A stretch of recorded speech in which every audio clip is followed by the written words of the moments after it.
This isn't just a story you fall asleep to.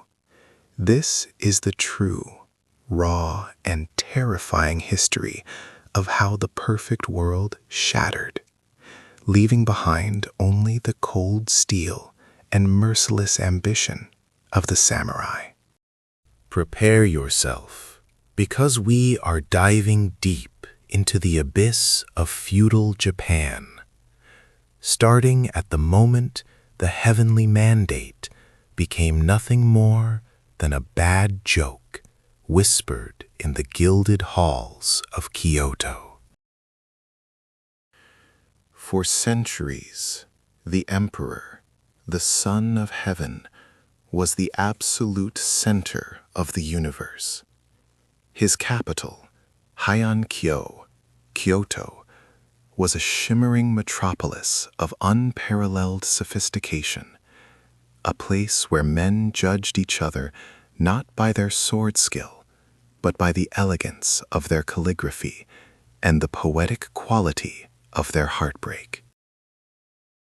But while the nobles spent their days perfecting the scent of their incense and composing wistful haikus about fading cherry blossoms, a catastrophe no one in court saw coming was brewing far away, in the wild, untamed provinces.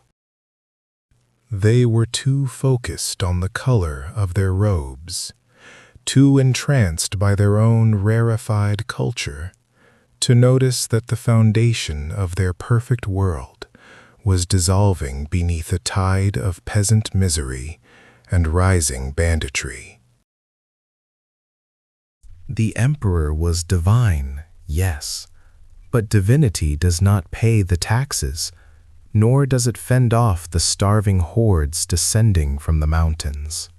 The imperial court, paralyzed by its own bureaucracy and suffocated by the endless, convoluted rules of etiquette, became a ghost of governance.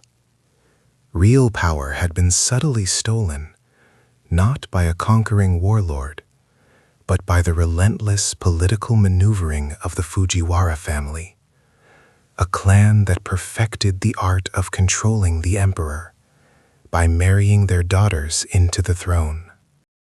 They were the true puppet masters, running the nation from behind silken screens, ensuring that anyone with actual talent or initiative was marginalized, driven out, or worse, ignored completely.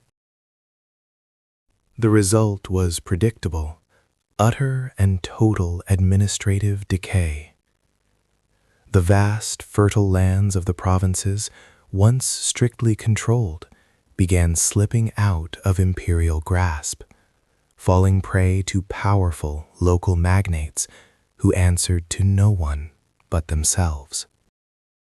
And what do you need to defend land in a world rapidly descending into chaos? You need men who specialize in violence. You need warriors. You need the bushi.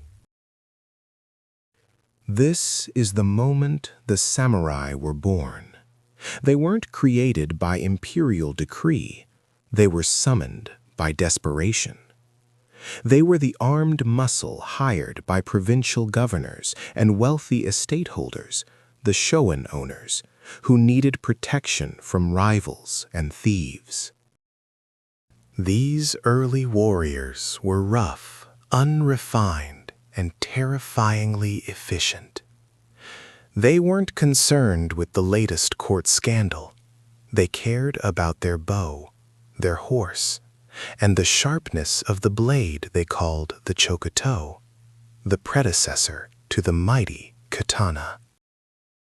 They lived by a brutal, pragmatic code: loyalty to their immediate lord, swift retribution against enemies, and absolute disdain for the soft, decadent life of the capital. As the wealth and resources of the provinces consolidated in the hands of these new, powerful land-holding clans, like the Minamoto and the Taira, the desperate cries for help began filtering back to the glittering but hollow heart of Heian-kyo.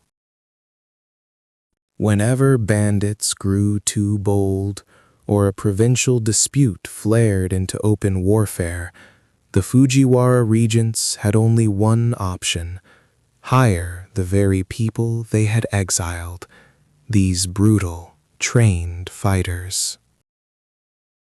They invited the tiger into the house, believing they could control it with promises and titles. They couldn't have been more wrong. Every time a Minamoto or Taira contingent rode into the capital to restore order, they didn't just quell a disturbance, they learned the exact coordinates of the court's fatal weakness.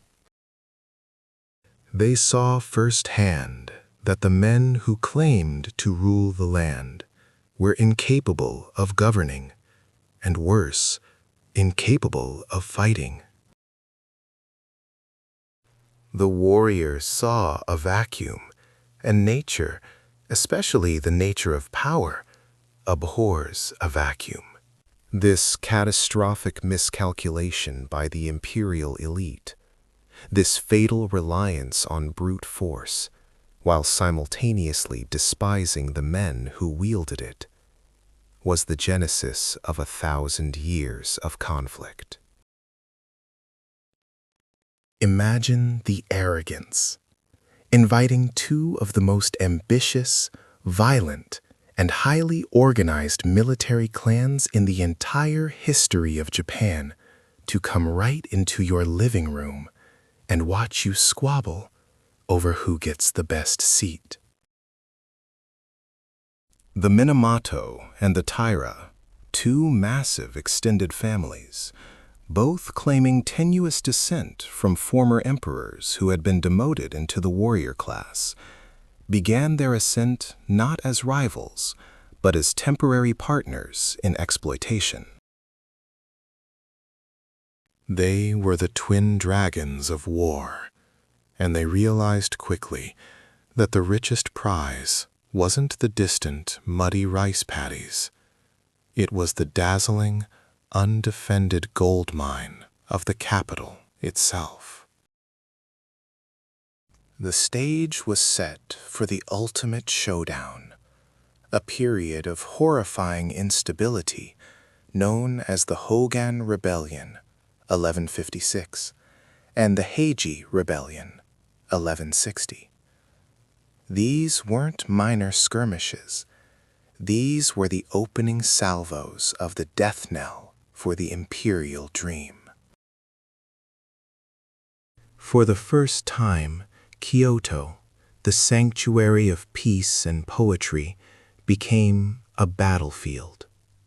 The warriors, the bushi, poured through the gates, slaughtering nobles, burning palaces, and dragging the divine emperor and his court into the mud of their own making.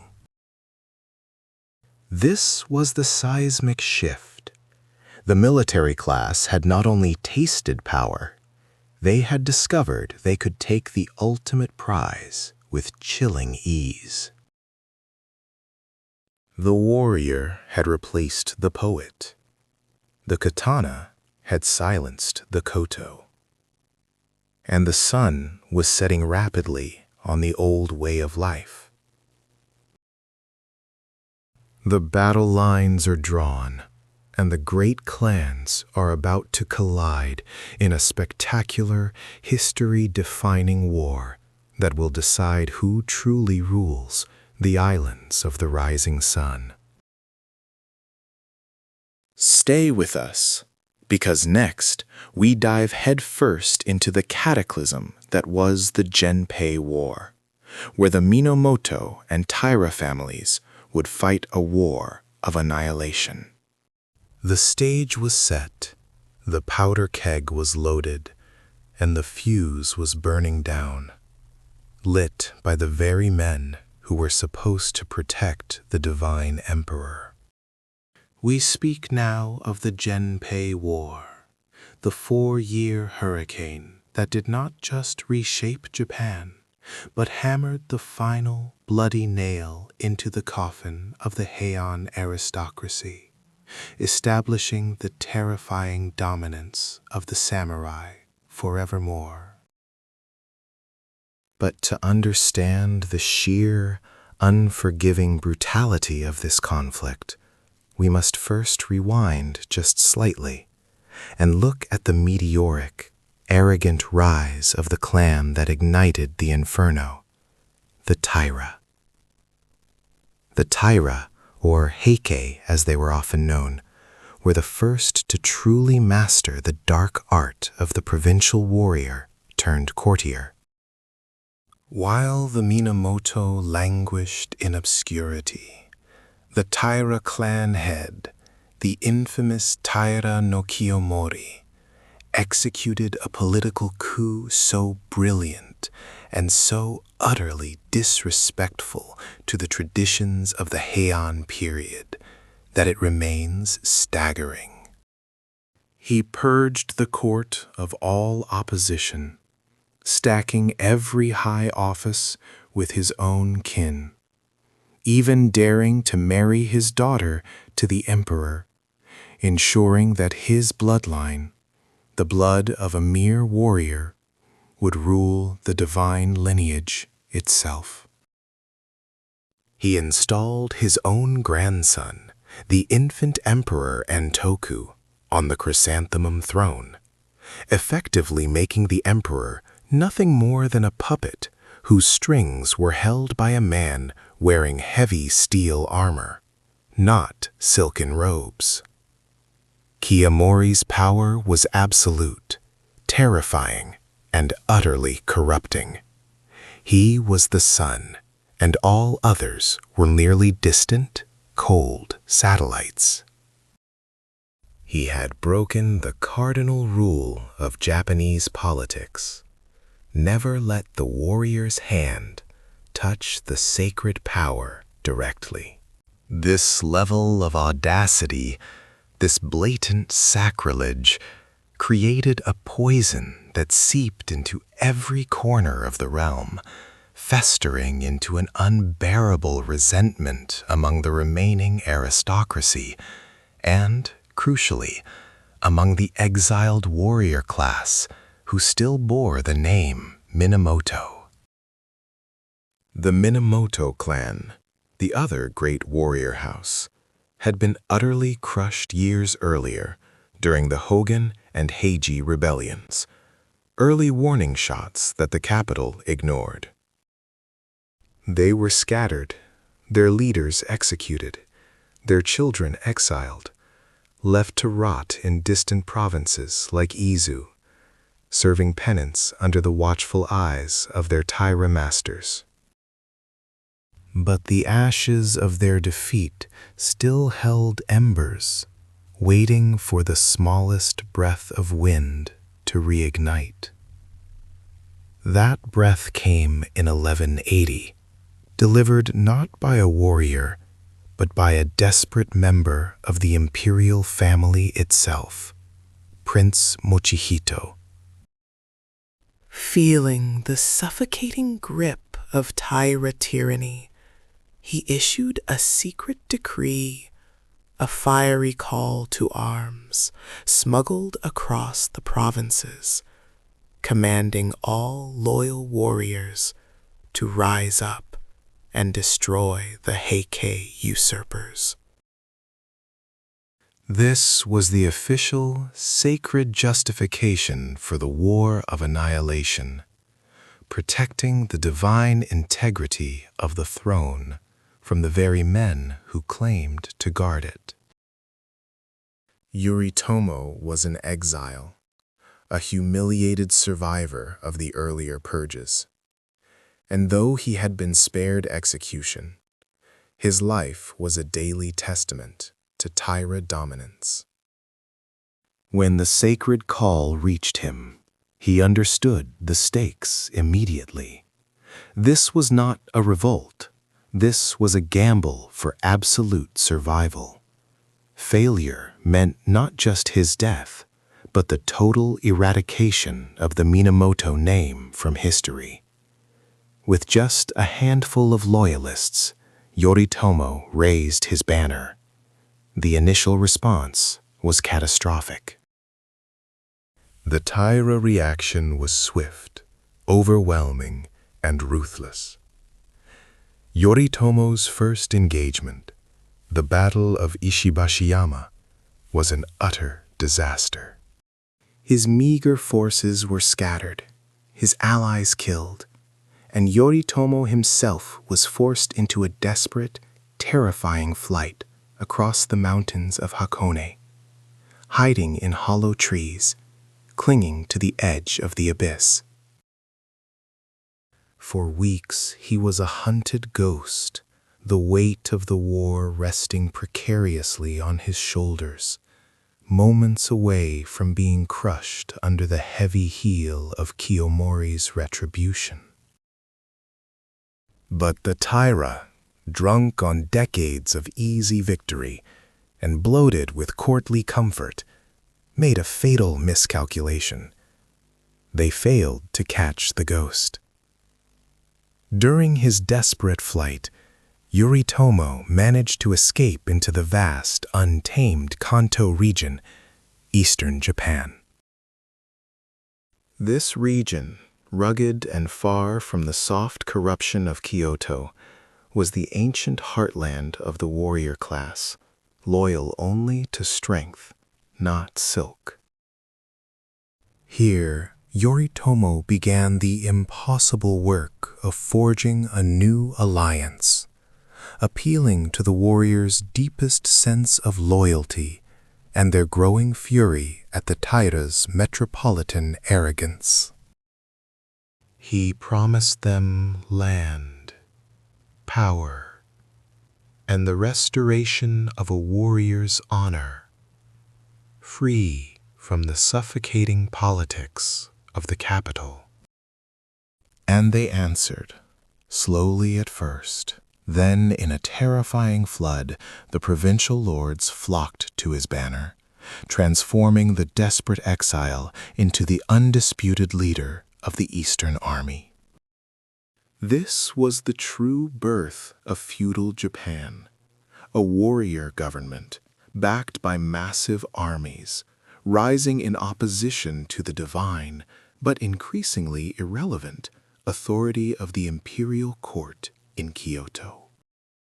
The stage was now set for the bloodbath of the Genpei War, an annihilation that would pit brother against brother, family against family, in a struggle for the soul of the Japanese islands. The Minamoto forces, now a tidal wave, prepared to crash directly into the heart of the Taira Empire, setting the stage for the next terrible act, the arrival of the demon of the battlefield, Minamoto no Yoshitsune. The Taira, secure in their silken robes and their belief in divine protection, finally realized the scope of the disaster, but it was far too late. They had treated the Minamoto threat as a provincial disturbance, a mere rash on the skin of the glorious capital, to be cured by their superior armies and golden banners. But the fire had spread, fueled by decades of aristocratic corruption and the forgotten anger of the far-flung samurai clans. And now the entire central highway was choked with the dust of Minamoto no Yoshinaka's unrelenting advance. The Taira mobilized their counterattack, a glittering, massive host intended to crush Yoshinaka before the shame of his approach could soil the imperial city. Yet, in their arrogance, they failed to recognize the true, cold-blooded machine working quietly in the east, Minamoto no Yoritomo, building the political and logistical infrastructure that would ultimately seize the nation. But Yoritomo also needed a weapon, a specialized instrument of tactical devastation that could win impossible battles and strike terror into the hearts of any who opposed the Minamoto banner, even his own increasingly rogue cousin, Yoshinaka. That weapon was his younger half-brother, the legend in the making, Minamoto no Yoshitsune. Yoshitsune, raised in the shadow of defeat and trained by monks, and, as the whispers went, by the mystical Tengu spirits of the mountains, was the antithesis of the typical hulking samurai. He was small, impossibly agile, and possessed a tactical genius so profound it often seemed bordering on sorcery. His time had arrived. The collision point for the Taira's last great hope was the Kurikara Pass in 1183, a treacherous, narrow canyon where the massive, heavily armed Taira army, under the command of Taira no Koremori, felt confident that their sheer numbers would overwhelm Yoshinaka's rough-hewn mountain troops. They had bottlenecked the enemy perfectly. This was the ancient, flawed Taira strategy: rely on brute force and position. But Yoshinaka was not interested in honorable engagements. As dusk fell, wrapping the deep, forested ravine in a suffocating mist, he prepared his response, a masterpiece of battlefield terror, known forever as the Kurikara fire attack. He gathered hundreds of oxen, tied massive, flaming torches to their horns, and then, waiting for the darkest part of the night, drove the panicked, screaming beasts directly down the steep slopes of the gorge and into the tightly packed Taira formation waiting below. The sight was sheer, unimaginable pandemonium. Imagine the darkness ripped apart by hundreds of charging, fire-breathing silhouettes, their bellows mingling with the desperate cries of men instantly trampled underfoot. The Taira warriors, already disoriented in the narrow pass, found their ranks shattered not by swords, but by stampeding, burning livestock. Their formation broke instantly. Men turned on each other in the terrifying crush. And then, from the high ground, the Minamoto forces descended like hungry wolves, slaughtering the disorganized, panicked enemy in a terrifying, firelit darkness. The news hit Kyoto like a physical blow. The Taira leadership, suddenly stripped of their massive field army and paralyzed by fear, knew they could not risk allowing the savage Yoshinaka to loot the imperial city. Their desperation became a flight of staggering humiliation. Emperor Antoku, a child barely 5 years old, was ripped from the palace.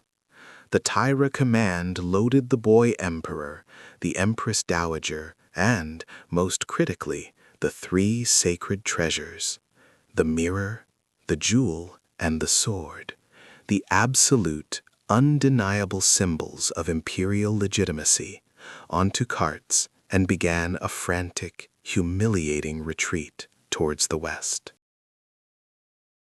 They were abandoning the cradle of Japanese civilization, hoping that control over the divine child and the sacred artifacts would somehow allow them to maintain a government in exile.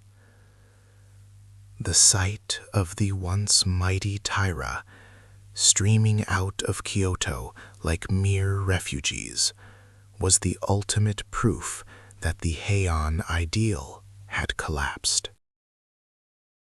Yoshinaka, the rough warrior, finally entered Kyoto in 1183, but his triumph was short-lived.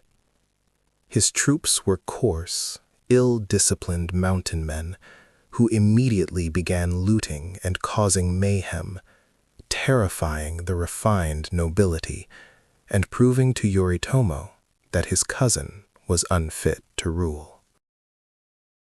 This instability was Yoritomo's golden opportunity. He immediately branded Yoshinaka a rogue, a wild dog who needed to be put down before he corrupted the Minamoto cause entirely.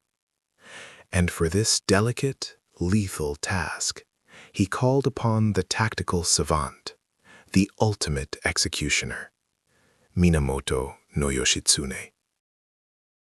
The battle lines were drawn again, not between Taira and Minamoto, but in a brutal, fratricidal civil war within the Minamoto clan itself. Yoshitsune was given his terrifying orders: eliminate Yoshinaka, secure the capital, and restore order through sheer military dominance. The demon of the battlefield was unleashed, and his first target was his own blood, setting the stage for the dramatic, icy showdown at Uji Bridge. The air froze over the Kamo River. The Uji Bridge, ancient and sacred, was about to become the blood-soaked stage for the definitive collapse of 1,000 years of delicate, if failing, peace. Minamoto no Yorimasa, the aging poet and warrior who dared to raise the banner against the monstrous Taira machine, stood ready, shielding Prince Mochihito, the Phantom Emperor, hoping to reclaim the throne from Kiyomori's iron grip. They were the desperate last stand of the Heian ideal, facing the overwhelming military might of the Taira, led by the ruthless general Tomomori, Kiyomori's son, a man who possessed none of his father's political cunning, but all of his brutal efficiency. The sheer sound of the Taira war drums was enough to shatter the delicate porcelain of Kyoto's courtly life, a deafening, terrifying declaration that grace was dead and only brute force survived. Yorimasa's forces, mostly monks, fierce warrior monks known as Sohei, and loyalists, were drastically outnumbered, outmatched, but fueled by the bitter hatred only 3 decades of Taira arrogance could inspire. They tore up the wooden planks of the bridge, hoping to stall the inevitable advance, forcing the Taira horsemen to wade through the icy, fast-moving river below. But the Taira were not satisfied with mere victory. Taira Kiyomori, sitting like a spider in his palatial web, saw this minor uprising not as an isolated incident, but as a betrayal that demanded absolute, fiery purification. His response was immediate and apocalyptic. He ordered the destruction of the monasteries that had sheltered the rebels, burning the mighty temples of Nara and Kyoto to the ground, including the colossal Daibutsu statue. The heat from the inferno was so immense that the massive bronze face of the Buddha literally melted and flowed like water, signaling in the most dramatic way possible that divine protection was over and done with. Japan was now truly run by men of iron and steel, not men of prayer and poetry. The gods had been usurped by the samurai. Yet the Taira, blinded by their own self-anointed victory and Kiyomori's raging megalomania, missed the critical, lethal threat. The true fire of the Minamoto Rebellion was not in the ashes of the capital, but scattered across the vast, forgotten eastern wilderness, waiting like hungry, patient wolves. There were two brothers whose names would be whispered in awe, terror, and sometimes pity for centuries to come. Minamoto no Yoritomo, the brilliant, calculating survivor, and Minamoto no Yoshitsune, the peerless, lightning-fast warrior whose skills bordered on the supernatural. Yoritomo, exiled decades prior as a boy, had been quietly building his fortress in the Kanto Plain, far from the suffocating decadence and political maneuvering of Kyoto. He was not training for glory. He was learning the cold, practical reality of military organization and governance. While the Taira were consumed by luxury, court titles, and poetry contests, Yoritomo was forging alliances, promising land, rice, and power to the regional warlords, the Gokemin, who deeply resented the distant, arrogant Taira rule. He offered them not elegant poems or aristocratic favors, but results, a share in the future spoils of a new Japan.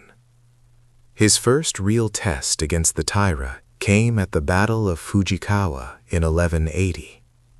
The Taira forces, supremely arrogant and suffering from poor morale due to their constant pillaging and the oppressive heat of their campaign, marched east to crush the upstart Yoritomo before he could fully consolidate his regional power base. But Yoritomo's forces, utilizing the vast, rugged landscape of the eastern provinces they knew intimately, were ready to fight a different kind of war. The battle itself was an almost comic, yet strategically vital humiliation for the Taira. Legend whispers that the Taira commander, convinced of his own invincibility, chose a poor camp near a swampy marsh. Suddenly, in the deepest part of the pre-dawn darkness, a massive flock of water birds, geese or ducks, startled from their rest, took flight simultaneously, creating a roaring, thunderous noise that echoed through the valley like 10,000 charging horses. The Taira soldiers, already on edge, exhausted and desperately afraid of the foreign eastern lands, panicked utterly. They screamed and scattered into a disorganized, self-inflicted rout, believing this terrible sound was the massive Minamoto army launching a devastating surprise night attack. Yoritomo didn't even have to draw his sword that day. The Taira retreated in utter disarray, a moral and military victory that instantly legitimized Yoritomo as a serious, divine threat. This single ridiculous event in 1180 was the point of no return. The East was unified under the Minamoto banner, declaring independence from the Taira's suffocating grip, establishing the powerful regional capital of Kamakura. But fate, or perhaps the wrath of the burning Buddha, was preparing a far more dramatic exit for the architect of this entire chaos.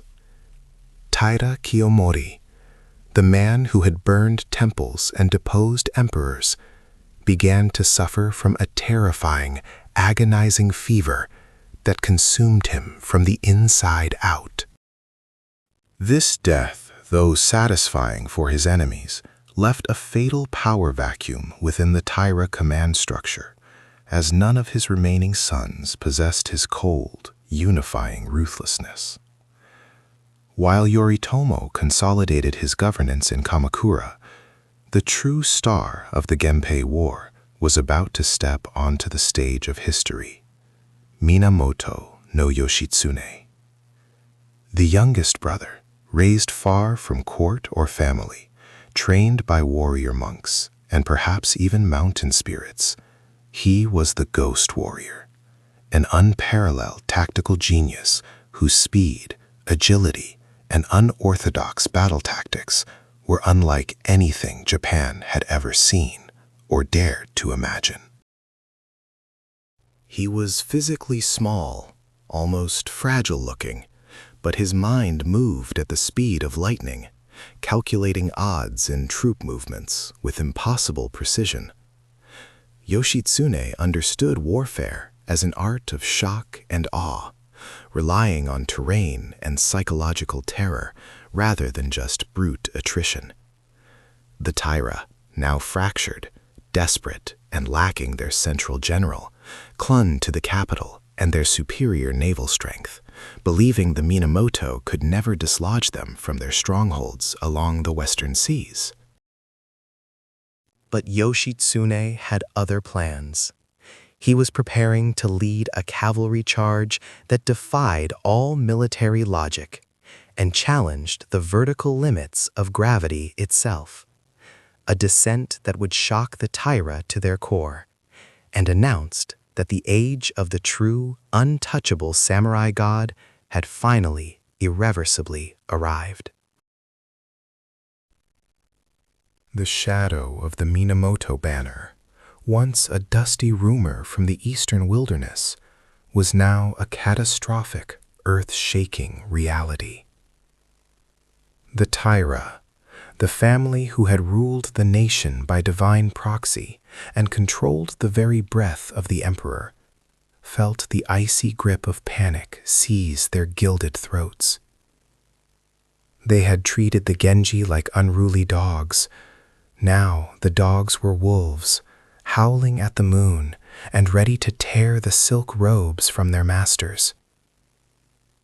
The great capital of Kyoto, once untouchable, became a cage of fear, forcing the mighty Heiki to make a desperate, humiliating retreat westward, dragging the terrified child emperor Antoku along with them, turning the seat of sacred power into a hostage prop in a savage civil war. This was not merely a military repositioning. It was an abandonment of destiny. The retreat stripped them of the divine legitimacy that had been their greatest weapon. They fled toward the inland sea, relying on their absolute mastery of naval warfare, a mastery they believed no rough-hewn eastern horseman could ever challenge. They thought the ocean would be their fortress, but they failed to account for the unbridled, tactical insanity of the Minamoto general who hunted them, Minamoto no Yoshitsune. Yoshitsune, the younger brother of the cold, calculated Minamoto no Yoritomo, was not a conventional general. He was a natural disaster wrapped in armor. While Yoritomo built armies and supply lines with meticulous precision, Yoshitsune saw battlefields as puzzles, demanding impossible solutions. His mind raced at the speed of lightning, translating impossible risks into instantaneous, brutal victory. He saw the Taira retreating to their vast, seemingly impregnable fortress at Ichinotani, nestled against the mountains near the modern city of Kobe. Ichinotani was a genius defensive position. To the south, the deep, churning waters of the sea, guarded by their powerful fleet. To the east and west, heavy fortifications and massive palisades stood like the ribs of a giant. But to the north, there was only a sheer, unclimbable cliff face, known as Hyodoridoi. No one, not even the most seasoned veteran, would consider an attack from that direction. It was deemed utterly impassable, a vertical wall of rock and foliage that defied all logic and human endurance. The Taira leadership settled in, breathing a sigh of relief, convinced they had bought the time necessary to regroup and crush the Genji when they inevitably tried a frontal assault. They planned to use their archers and naval superiority to bleed the Minamoto dry in a protracted siege. But Minamoto no Yoshitsune did not understand the concept of a protracted siege. He understood speed, terror, and the absolute destruction of morale. The main Minamoto army, led by the steadfast Noriyori, prepared the frontal assault, drawing the Taira's attention like a massive, clumsy distraction, keeping their eyes glued to the obvious threat. Meanwhile, Yoshitsune, with only a few hundred hand-picked, fanatically loyal riders, vanished into the high, tangled mountain paths that guarded the deadly north face. His scouts reported back the obvious, confirming that the cliff of Hyodoridoi was a sheer, terrifying drop, utterly suicidal for any man or beast. Yoshitsune's only response was a smile that promised absolute carnage. He gathered his terrified yet devoted riders and asked a question that would echo through the violent chronicles of Japanese history. If our enemies believe we cannot descend this path, how prepared will they be to defend against those who do? He was not asking for volunteers. He was demanding disciples for a religious act of military blasphemy that transcended rational thought. What followed was not strategy. It was a psychological weapon unleashed upon the unsuspecting world. The warriors, mounted on their rugged horses, were commanded to ride down the sheer 70-degree rock face. This was not a slope. It was a vertical collapse into the abyss. One mistake meant shattering both horse and rider into bloody pulp at the base of the mountain. The sound of the horses' hooves scraping against the stone, the panicked whinnies of the animals, the raw sound of men screaming into the void. It was a sound designed to terrify the very gods themselves.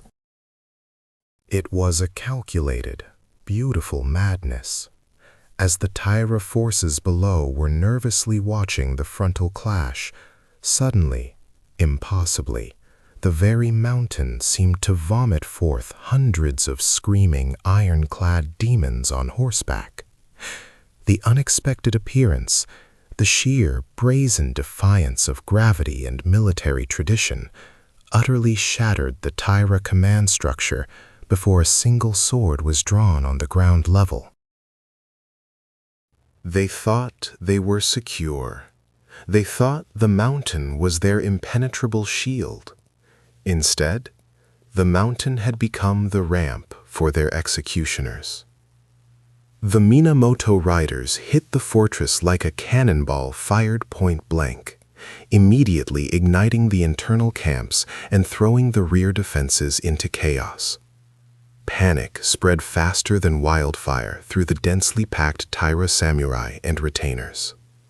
They were instantly trapped between the unstoppable frontal assault and the insane, suicidal rear attack led by the ethereal Yoshitsune. Yoshitsune had not just won a skirmish, he had surgically removed the Taira's central nervous system. He proved that no fortress, no geographic advantage, and no traditional strategy could stand against a general willing to embrace absolute, magnificent impossibility. The Taira were now scattered, fragmented, and haunted by the memory of horses defying gravity. But they were not yet destroyed. They still held the inland sea, and they still held the sacred child emperor. The war was turning into a naval epic, setting the stage for the next terrifying chapter of impossible genius and the ocean's unforgiving embrace. The Minamoto had crushed the Heike's power on land, seizing the ancient capital of Kyoto and pushing their battered enemy toward the unforgiving coastline. But the Taira were not broken. They were merely exiled to their true domain, the deep, churning, black waters of the inland sea.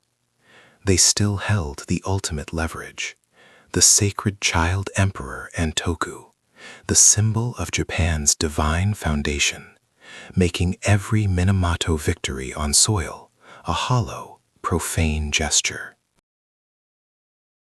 The Taira had perfected the art of naval warfare over generations, commanding massive, multi-decked war vessels equipped with formidable archer platforms. They knew the currents, the hidden reefs, and the temper of the ocean better than any clan in the archipelago. Believing the sea itself was their impenetrable fortress, ready to swallow any landlubber fool who dared pursue them. This confidence, however, masked a desperate strategic vulnerability. They were scattered, constantly moving, protecting the massive baggage train of the court nobility and the traumatized young emperor, draining their resources and morale with every passing wave. The one man who understood that their arrogance would be their downfall was the Minamoto's wild kinetic genius, Minamoto no Yoshitsune. He saw the sea not as a barrier, but as a vast, unprotected flank ready for a surgical strike. Yoshitsune was tasked with ending the war, but first he had to neutralize the Taira's primary naval base, a temporary stronghold constructed on the island of Yashima, off the coast of Shikoku. This base was not merely a dockyard, it was a psychological anchor, a place where the Heike convinced themselves they were still a cohesive government in exile. His plan was breathtakingly reckless, a strategy born of pure audacity that defied every military manual of the age. On a night ripped apart by a violent, screaming storm, a night when no sane captain would risk a dinghy, Yoshitsune gathered a tiny, almost suicidal fleet of perhaps only 5 ships and a handful of hardened warriors. He launched his assault directly into the gale, navigating impossible swells and blinding rain, an act so insane the Taira lookouts dismissed the movement as debris or the sea's own fury. His objective was not a direct battle, but terror, immediate and absolute. When he finally landed on Shikoku, he commanded his men to build massive bonfires along the coast, far more than their actual numbers warranted, creating the illusion of a colossal Minamoto army pouring onto the island under the cover of the hurricane. The Taira leadership, already paranoid and exhausted by constant flight, saw the impossible wall of flame and panicked. They instantly assumed they were trapped between Yoshitsune's phantom army on the shore and the storm-tossed sea. In a moment of spectacular organizational failure, they abandoned their base, rushing aboard their ships in a chaotic scramble, leaving supplies, armor, and their defensive positions entirely intact. Yoshitsune had won the Battle of Yashima, not with swords, but with smoke and fear. The Heike's flight from Yashima was a catastrophic rout, turning their formidable fleet into a disorganized rabble fleeing westward, desperately seeking refuge in the narrow, tide-swept waters of the Kanmon Straits, the treacherous passage between Honshu and Kyushu. This was where they made their final stand, near the village of Dan-no-ura. They concentrated their remaining 500 ships, a formidable navy still, staffed by warriors born and raised on the waves, in a place they believed offered maximum tactical advantage. The Kanmon Straits were infamous for their swift, unpredictable tidal currents. The Taira planned to use this geography as their ultimate weapon, timing their attack precisely with the outflowing tide, which would smash and disorient the approaching Minamoto fleet, allowing the experienced Taira sailors to sweep them away. Yoshitsune, recognizing the genius of the Taira's geographical strategy, knew he couldn't rely on pure force. He needed more than just ships. He needed intelligence, timing, and most critically, an edge that bordered on black treachery. That edge came in the form of Taguchi Shigeyoshi, a Taira general who had watched his clan implode through pride and infighting.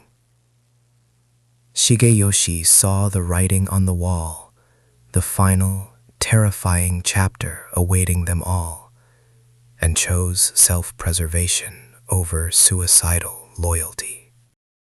He secretly relayed the Taira's precise battle plan to Yoshitsune, revealing the crucial importance of the tide cycle and the precise formation of the Taira vessels, including which ships carried the emperor and the sacred regalia.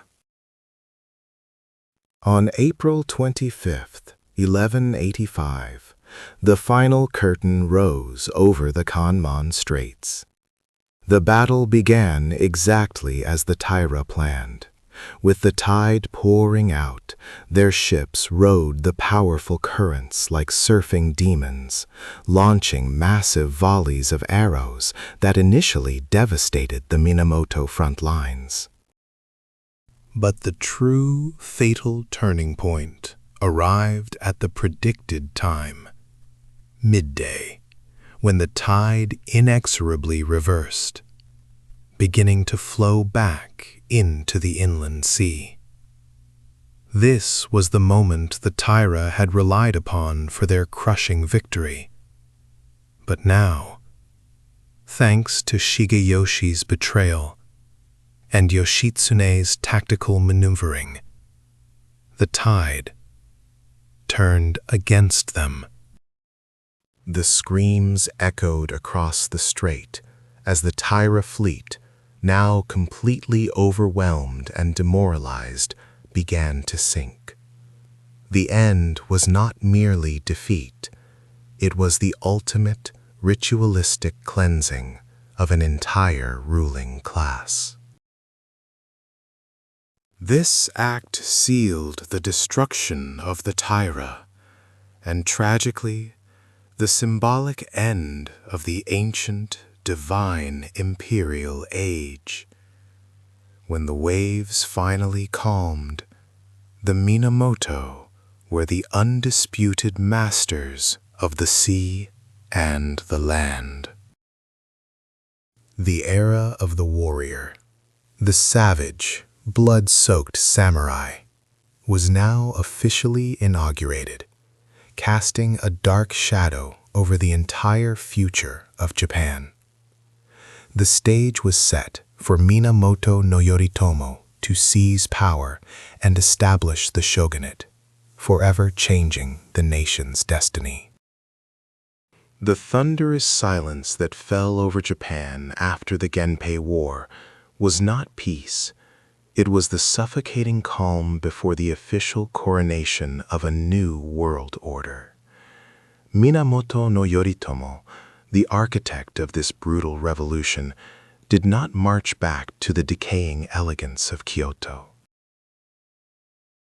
He knew the capital was a trap, a swamp that had swallowed every powerful warrior who dared to breathe its perfumed air.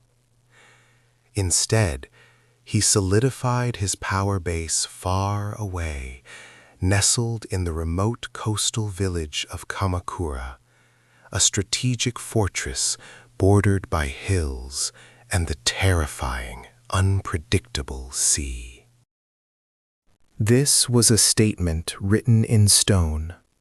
The power had irrevocably moved from the silken robes of the court to the hardened armor of the warrior class. The year 1192 CE, the imperial court, powerless and desperate to retain the illusion of control, was forced to grant Yoritomo the ultimate, terrifying title, Sei Taishogun, barbarian subduing generalissimo. This ancient title, once temporary and used only for frontier campaigns, was now the permanent foundation of the Bakufu, the tent government. It was a title that mocked the emperor, stating plainly that the true ruler was the one who could command the armies, not the one who merely read poetry and performed sacred rites. The dual government, the Insei, cloistered rule, of the imperial line in Kyoto, and the Bakufu, of the shogun in Kamakura, was officially inaugurated, a schizophrenic nightmare for the soul of the nation that would last 7 centuries. Yoritomo, though a savage warrior, was a brilliant and utterly ruthless administrator. He knew brute force alone could not maintain an empire. Structure was needed to control the greedy provincial lords he had just armed and empowered. He established 3 core institutions in Kamakura that were the cold, calculating gears of his totalitarian machine. First, the Mandokoro, the administrative board, managed civil affairs, finance, and the rigorous control of the land granted to his vassals, ensuring the flow of wealth stayed focused on Kamakura.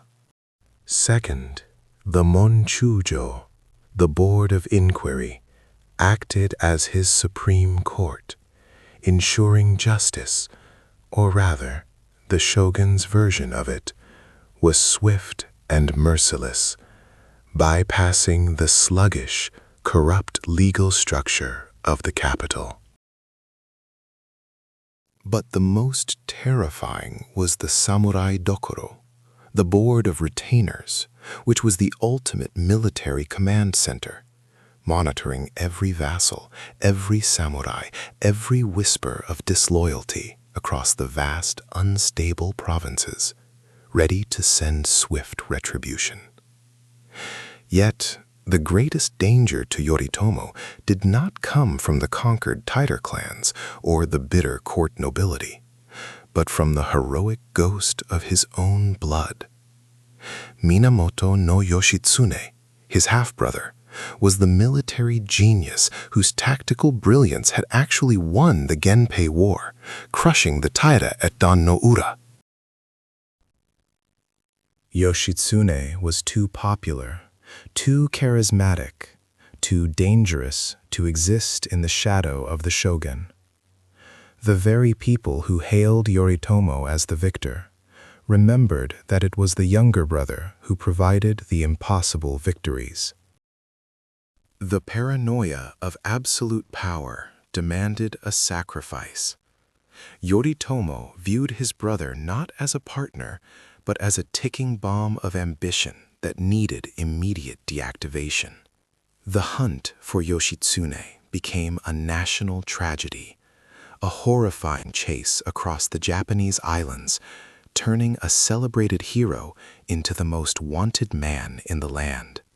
Yoritomo used his newly established network of shugo, military governors, and jito, estate stewards, across the provinces, the very bedrock of the shogunate's control, to systematically track his brother.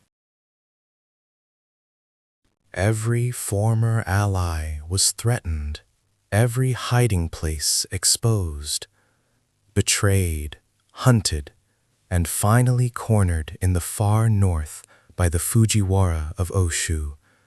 The legend of Yoshitsune ended in a desperate, fiery suicide. It sent a bone-chilling message to every aspiring warlord. Loyalty means silence, and glory invites death. Yoritomo ruled for a decade as the unquestioned master of Japan, extracting loyalty and tribute with terrifying efficiency through his Kamakura system. He was the earthquake that shattered the court, and the cold hand that rebuilt the nation in his own image, a fortress built on steel and suspicion. But the gods of fate, it seems, rarely allow tyrants long reigns of peaceful enjoyment. In 1199, the seemingly invincible shogun met a sudden, shocking end. The official accounts claim a fall from a horse, a commonplace tragedy that belied the monumental impact of his life. But the whispers, the chilling legends that circulated through Kamakura, suggested something far darker, perhaps a vengeful spirit of the Taira, or the tormented ghost of his brother, Yoshitsune, dragging him into the abyss of eternal shadow. With Yoritomo's sudden, unexpected demise at the age of 52, the entire edifice of the shogunate, built solely on the force of his personality and the fear he commanded, teetered on the brink of collapse. His two sons, Yoriie and Sanetomo, were young, untested, and utterly incapable of managing the powerful, ravenous vassals who now smelled weakness and opportunity. The Minamoto clan, having just seized the ultimate prize, was already internally rotting. The question was not if the empire would fall, but who would strike the killing blow. It wouldn't be a Minamoto. It wouldn't be the emperor, whose power was purely ceremonial. The true puppet masters were already moving in the shadows, waiting for the perfect moment to seize the strings of destiny. Enter the Hojo clan, Yoritomo's in-laws, a family that embodied cunning over charisma. Their influence had been subtle until now, managed by the iron will of Yoritomo's widow, Hojo Masako, often called the Nun Shogun, a woman as ruthless and politically astute as her late husband, but far more enduring. They were not of the Minamoto bloodline, but they controlled the Minamoto heirs. Masako and her father, Hojo Tokimasa, immediately formed a council of elders, effectively sidelining the young shogun Yoriie and usurping his power. The Game of Thrones had just taken a lethal new turn, transforming the shogunate from a military dictatorship into a terrifying dynastic regency, where the real power resided not in the shogun's office, but in the hands of his in-laws, the silent, manipulative Hojo. Japan was about to endure the agony of a government ruled by unseen hands, a power behind the throne that would soon devour the Minamoto line entirely. The thunder had barely stopped echoing across the Sagami Bay when Minamoto no Yoritomo, the man who had wrenched Japan from the clutches of the imperial court, was suddenly and suspiciously gone. His death in 1199 was not a peaceful passing. It was the ultimate power vacuum, and the silence that followed was terrifying. The stage was now set for the most ruthless political maneuver in Japanese history.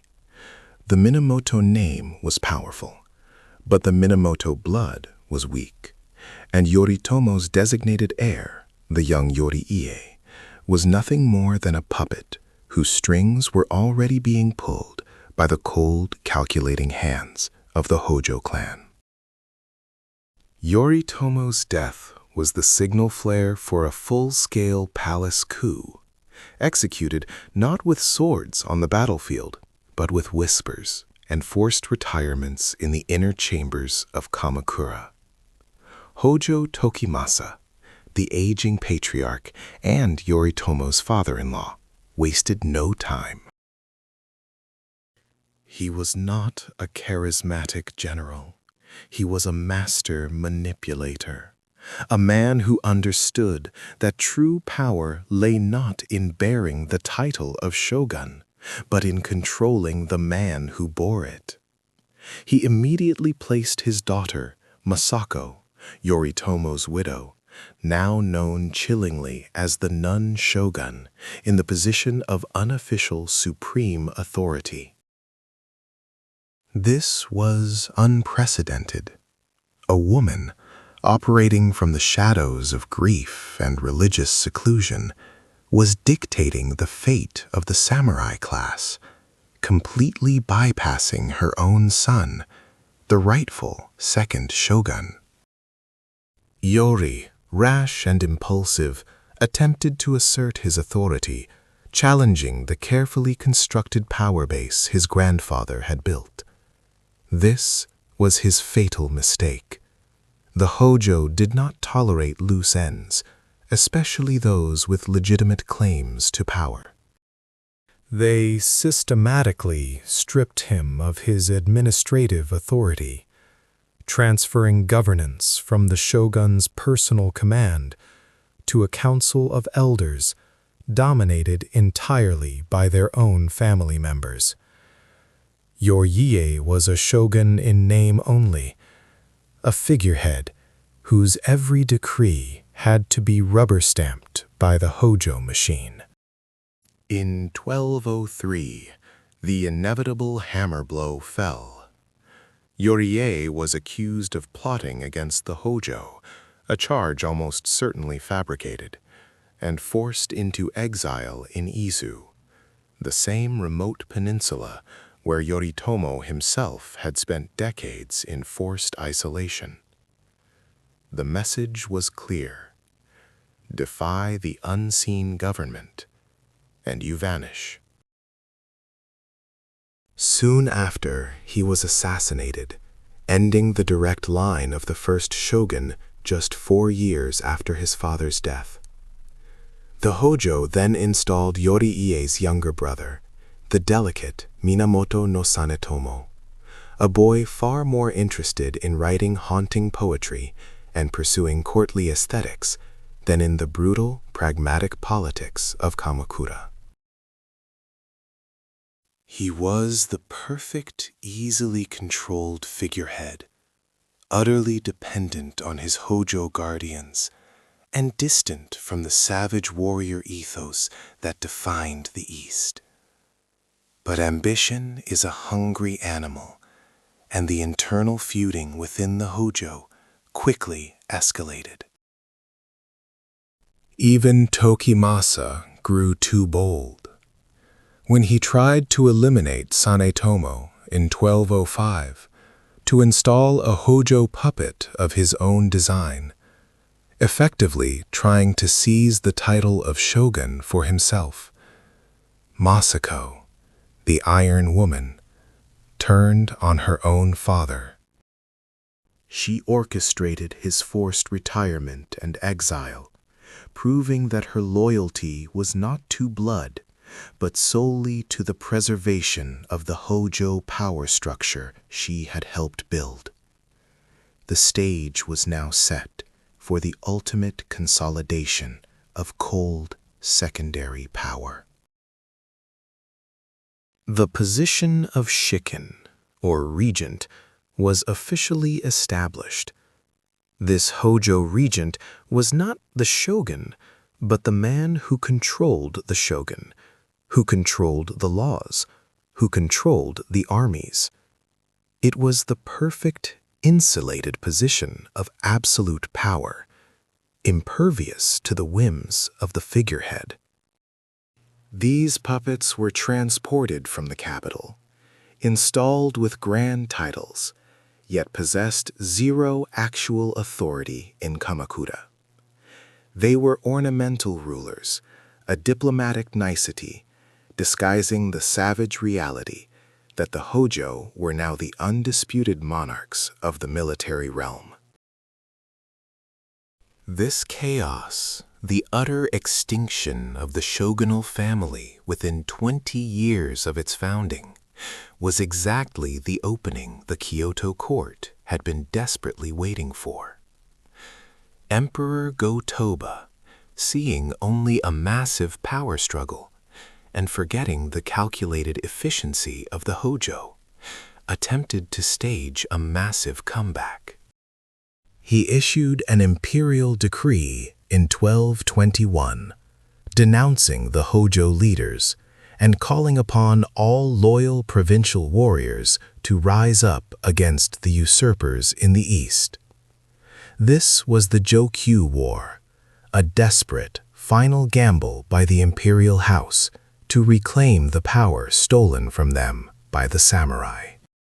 She delivered one of the most famous, fire-breathing speeches in Japanese history, reminding the warriors that it was Yoritomo who elevated them, gave them land, and made them masters, not the effete, impoverished courtiers of Kyoto.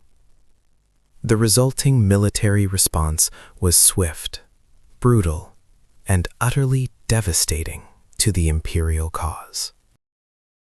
The Kamakura armies swept into Kyoto, easily routing the disorganized imperial forces. The sheer audacity of the victory cemented the Hojo's status as the final authority. Emperor Go-Toba and his sons were immediately exiled to distant islands, the most severe political punishment ever inflicted on the divine line. Furthermore, the Hojo established the Rokuhara Tandai, a military administrative office based right in the heart of Kyoto. This was a permanent samurai watchdog, staring directly into the court's operations, ensuring that never again would the emperor raise a whisper of rebellion. The samurai were no longer outsiders. They were the absolute, unchallenged masters of the nation, and their control was finalized by the chilling efficiency of the Hojo machine. They had achieved absolute, insulated control, not through the dramatic glory of the sword, but through the terrifying mathematics of political assassination and calculated administration. The long night of the Hojo Regency had officially begun, and it would last for over a century.